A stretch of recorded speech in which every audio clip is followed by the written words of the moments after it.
So hello guys, কেমন আছো তোমরা? তো আবার চলে এসেছি একটা নতুন ভিডিও নিয়ে। এর আগের ভিডিওটা তোমরা অনেক ভালোবাসা দিয়েছো। এইভাবেই তোমরা যদি ভালোবাসা দাও তাহলে আমি ডেইলি একটা করে ভিডিও আপলোড করব। আপাতত ভাবছি, এবার জানি না কতটা কি ল্যাদ খাবো, কারণ আমি হচ্ছি ল্যাদখোর খাওয়া পাবলিক। এবার আমার যদি একবার ল্যাদ খেতে আমি শুরু করি তাহলে ওই ল্যাদ যে কতদিন পর শেষ হয় আমি জানি না। আমার অনেক ভিডিও এরকম করা থাকে, বাট আমি আপলোড করি না, এডিটিং করি না।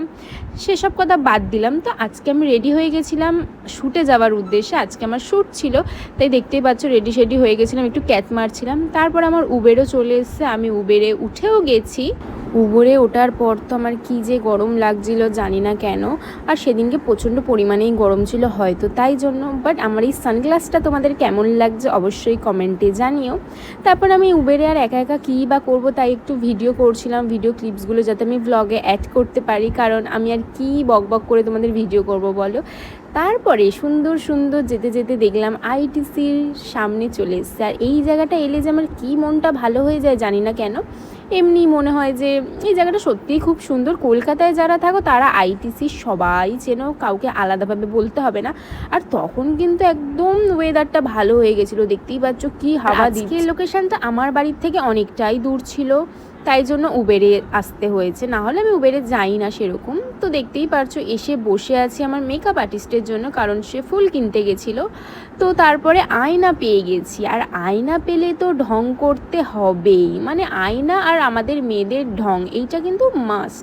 এইটা যদি আমরা না করি আয়নার সামনে দাঁড়িয়ে, তাহলে আমরা মেয়ে নামে পরিচিত হব কি করে, তাই না বলো? তো তারপর শুরু হয়ে গেল আমার উপর অত্যাচার করা, মানে আমার চুলের উপর। এই সময়টা যে আমার কি মনটা খারাপ হয়, ভাবি যতটুখানি চুল আছে মনে হয় সেগুলোও চলে যাবে। তাও যাই হোক, তারপরে আমার আই মেকআপও হচ্ছিল। আর সেদিন দিদি খুবই তাড়াতাড়ি বেস কমপ্লিট করে আই মেকআপও করে নিচ্ছিল।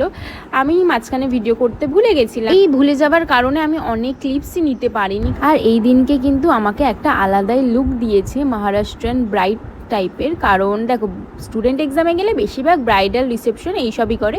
আর দিদি কিন্তু পুরোই আলাদা ডিফারেন্ট করার চেষ্টা করেছে। মহারাষ্ট্রিয়ান শাড়িটা পরিয়েছে, মানে হেয়ার স্টাইল সব কিছু, জুয়েলারি থেকে খুবই ভালো করেছে লুকটা। আমার তো খুবই পার্সোনালি ভালো লেগেছে। তোমরা জানি আমাকে কেমন লাগছে এই লুকটাতে। তারপর তো কুচকাচ ভিডিও করে নিচ্ছিলাম। তারপরে আমার শ্যুটও স্টার্ট হয়ে গেছিলো, আর সেদিনকে খুবই তাড়াতাড়ি প্যাক আপও হয়ে গেছিলো। তো শ্যুট শেষ হয়ে গেছে, এবার টাইম হচ্ছে বাড়ি যাওয়ার। তো আমার মুখ চোখের অবস্থা তো দেখে বুঝতেই পারছো আমার হাল কতটা বেহাল হয়ে গেছে। তো আবার তোমাদের সাথে অন্য কোনো ব্লগে দেখা হবে। তো টাটা গাইস।